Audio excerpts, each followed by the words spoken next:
But for this video, we are just talking about research students. That is those of you who wants to come in for your master's and your PhD. Okay, so first, they have two types which will determine where and how to apply.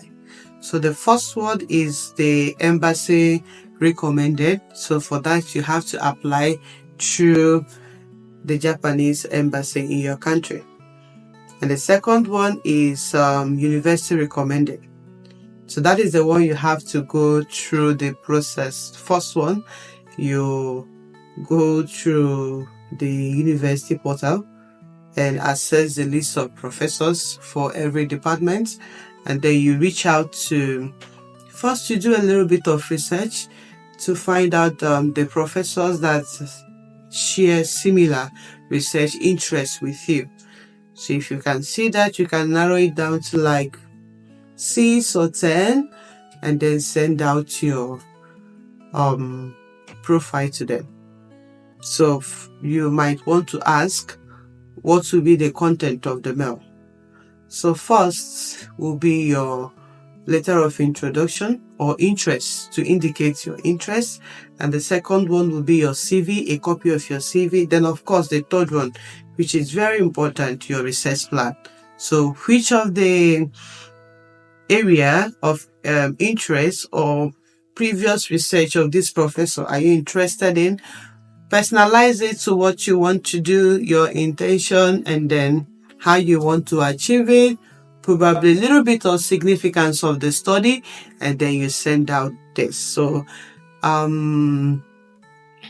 normally every professor saying these three, it creates first an impression that you are a prospective candidate, but usually you have applicants sending a casual email to professor just to ask casually, I'm interested, I would like to be. It doesn't work that way. So ensure if you're doing this, be guided properly, and then that is that for the university recommended.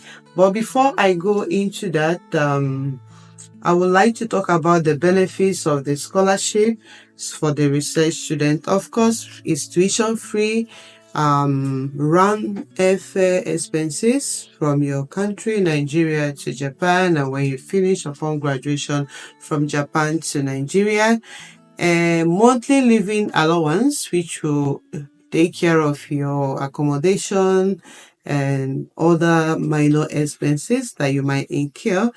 So having said that, I will just attach the portal address so you can read up and see the details.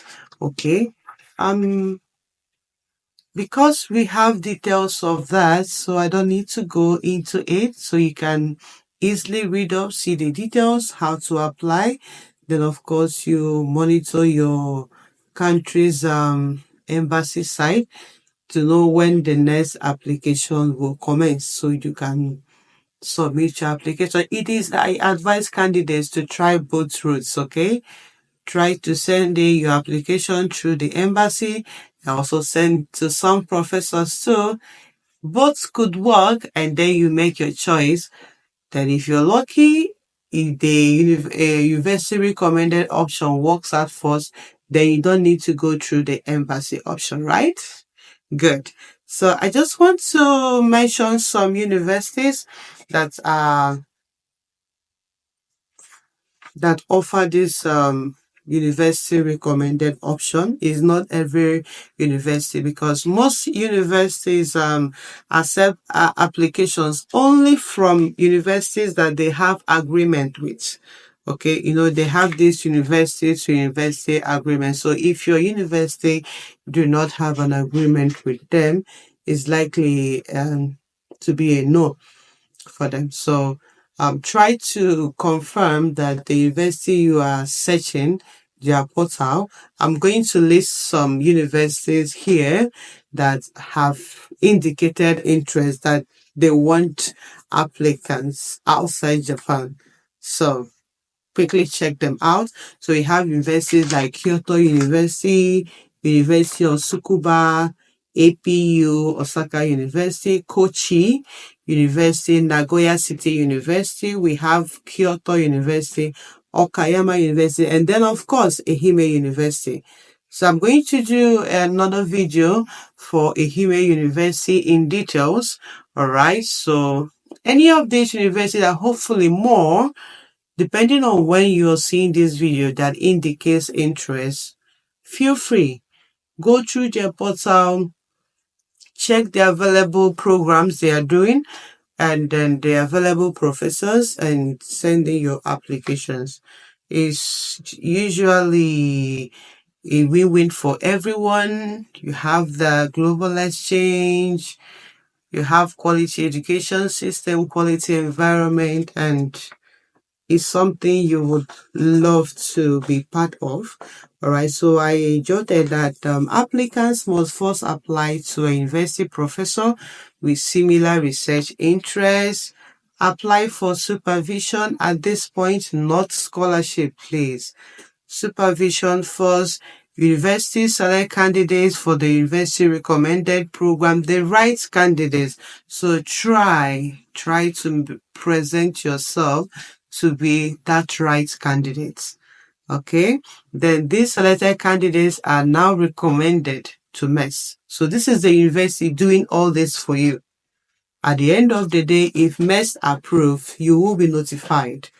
All right, and you will be awarded the scholarship. So this is the link for Tsukuba University admissions, and I will also attach for Ehime University.